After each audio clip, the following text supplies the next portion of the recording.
to share something that's personal and was painful. A story from when I was younger and how this pain challenge came to be. So, some of you may have seen some hints of some of the stories that I share that I came from a background of dysfunction, childhood. Again, the reason I say that is I really want to share with you there was a point in my life that I always felt I needed to identify with something. I first identified with being abandoned by my biological father. And then I identified as always being the victim of adults in my life were not responsible, right? They weren't there for me emotionally. They weren't there physically or other things that happened. And then I found this place where I could control this story of being a victim. And it's really interesting as I look back through time and my life about how I kept manifesting these feelings of unworthiness and guilt over something that really wasn't so much my fault, but I was just happened to be in this circumstance. And it's really interesting. There's generational poor relationships in my family. And when I went to college, I made a very conscious decision not to marry someone or become involved with someone who would continue that pain because I'd had enough suffering. And I was blessed the universe because I had made this decision. I truly believe that put my husband into my life, and we've been married now almost 31 years. And it doesn't mean it's always been peaches and sunshiny and no. We had in our struggles, and we're humans and we have our own things. But what was interesting was sometimes when I was in a place of that I wanted to feed that story and it would creep up or something was emotionally triggering it, that pain, instead of just like observing it and allowing it, and I had to feed it, right? And sometimes the smallest things would trigger this very large emotional response within me, and I didn't always verbalize it or express it because I'm sure you certainly feel it. But what was interesting, that even small remarks, like if my husband or someone close to me would remark something positive about my childhood situation, I get really angry, right? Because I felt like I was diminished. That's that story, that identity that I so clung to, because that's really, I thought, all I had, really, really struck me. And so it was interesting, though. Then I found other things in my life to cling to and make stories about. I discovered that I was good at school, right? And I would be the one to be the teacher's pet because I was making straight A's. So I lived up to that. So I became that one. And I became fiercely independent. I could take care of myself. So anytime anybody hinted that I couldn't, I'd get angry, right? And I'm not angry in the sense of exploding or having anger. I never was that because I'd had enough of that growing up. But I felt this internal like, oh, I'll show you. It's like this just negative feelings, right? And I think a lot of people who would meet me, they're like, I don't ever would have never thought that, right? Because I was really good at hiding the turmoil that was going on in here. And so there came a point, at least for this story that I kept trying to build and these roles I kept playing with my immediate growing up family, something really happened. There was a place, there was a play, the scenario, the screenplay kept playing over and over. When I'd visit, things would happen. And suddenly something happened that shifted me. And I suddenly became very aware of what was going on. And it's like suddenly the play was no longer a play. It wasn't okay. And I felt such peace when I realized, I observed what was going on for what it really was. It was like the greatest amount of peace in the midst of a very tumultuous moment took over me. And I had never experienced that. And this was several years ago. And the interesting thing was, it took me a while to really appreciate what was occurring. But at that moment, I have been peaceful about the first 4 decades of my life. Since that moment, I used to cry when I would tell stories, but now I'm relieved in the peace. It's just such a transformation piece. And the reason I bring that up is that I know people that I work with and people that I speak to, everybody, every human has this pain, right? And whatever it is. And I don't know what yours is. I just know what mine was. And so I kind of think of it as like, right, this is kind of like a knot. And I'll get to the challenge in a minute.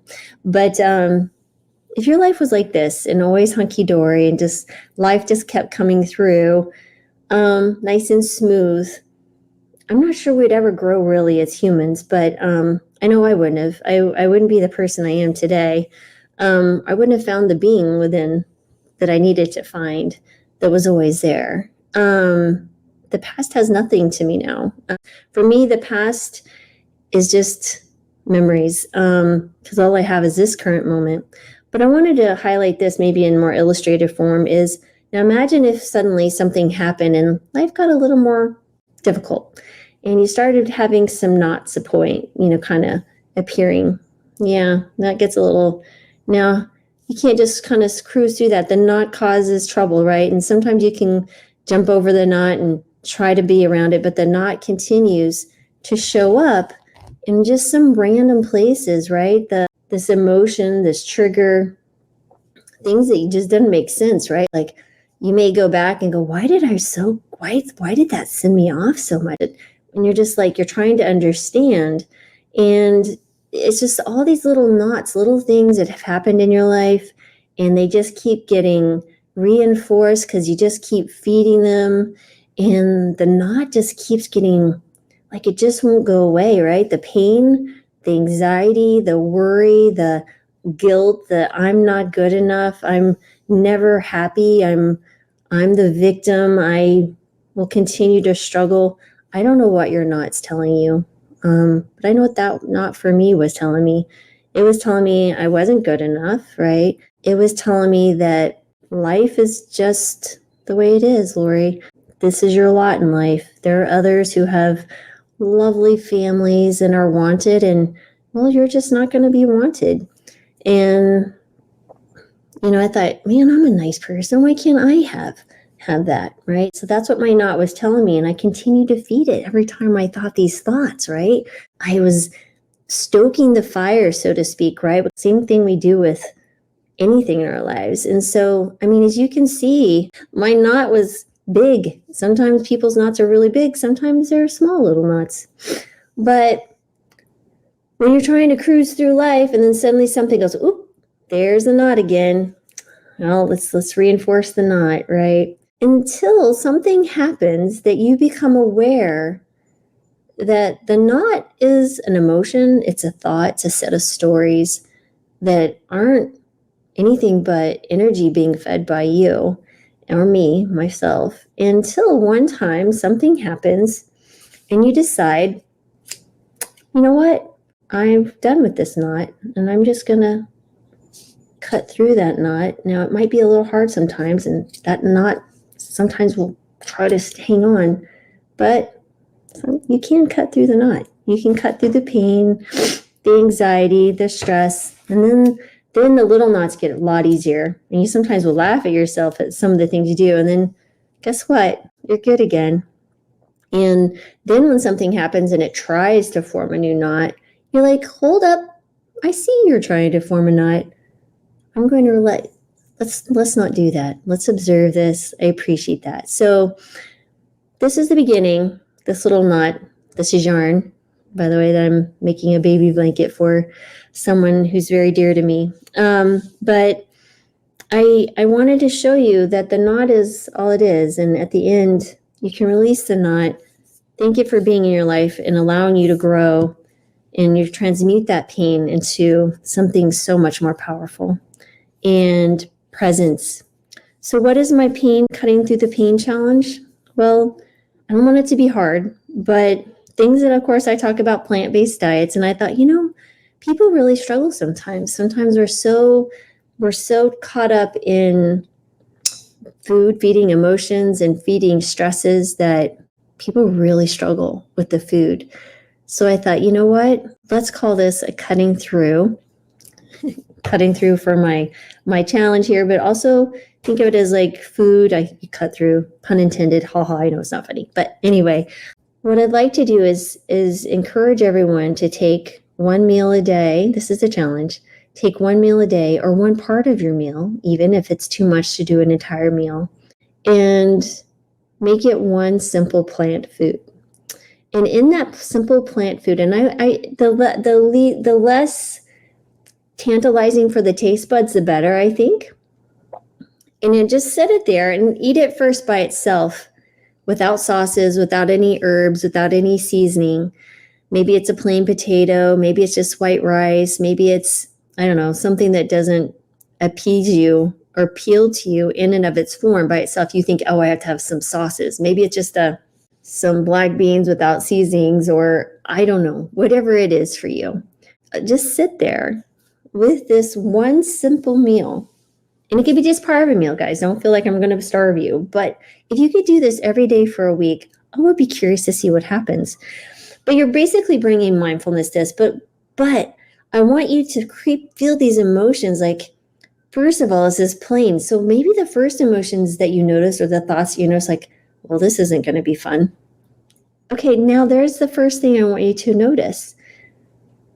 Why am I saying that? Why is that emotion creeping up to me? Why am I having to feed some expectation of this food, right? I want you to start thinking about the thoughts, not thinking, being aware, observing the thoughts that come bubbling up. I want you to feel the emotions that come with it. In that moment that you're looking at this food, I just want you to take a breath and let those thoughts pass, right? Put your hands down, think about it, feel it, allow it to be. And this is just a mindful practice. Really, it is. It's just, and taking an opportunity to look at something that's not going to trigger you to want to eat it because you're like, oh yeah, it's going to be dopamine, it's going to be good. But it's plain and it's simple, and the annoyance that might come with that, and allowing that to be, and really just observing and being with that simple food over time. Now, you may find that you want to do this with all of your meals every day for a week. Maybe that's a great way to break the craving patterns, right? That you don't fight it, you're just sitting with it. And I think part of our issues as humans is we don't sit with discomfort. We're always looking for distractions. We're always looking for stories. We're always trying to move into a different place than where we are. The point is, we're here in this moment right now. And once we accept the realities of this moment, and the realities, and I'm not meaning by your judgment or perspective of the realities, it's just this, in this moment, I'm sitting here talking to you. Maybe my stomach's gurgling because I'm hungry. Maybe my foot fell asleep because I sat too long. Or maybe someone cut you off in traffic, or someone, maybe you have a pain in a joint, or maybe your child was up all night and you're tired and irritated. And maybe, there isn't a sun out in the sky. Maybe it's cloudy outside. Instead of thinking about how can I complain about this or complain about this simple food, this is a matter of acceptance, right? So we accept this is what this is in this moment. And then you just enjoy the fact that you're here and present, and then just eat the food. And then during that process of eating, just reflect on it and how that changes. Maybe you turn into grateful for this food. You're grateful that you have the opportunity to be mindful and present in a very hectic and crazy and insane world. But I think a simple food that doesn't trigger anything, taste buds or emotions, is a great way to do this. And like I said, I don't know who needed to hear this, but I'm going to be trying this myself as much of the day as possible, probably 2 meals a day or so.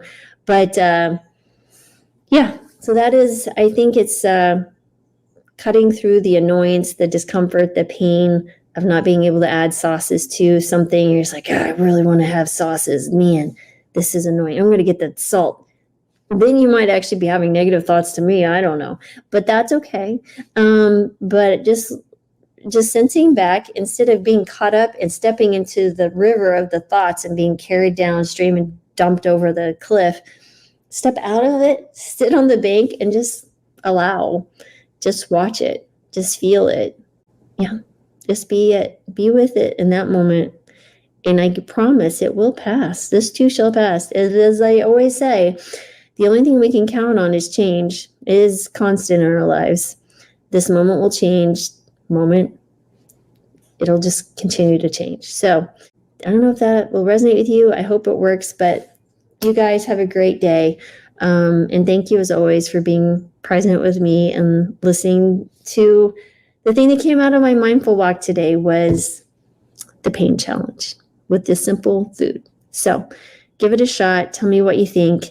And you guys have, as always, I want to give to you for giving time to me is gratitude. And I want to say, give you blessings of joy, peace, and love. And yeah, I hope this helps. So have a good one, everyone.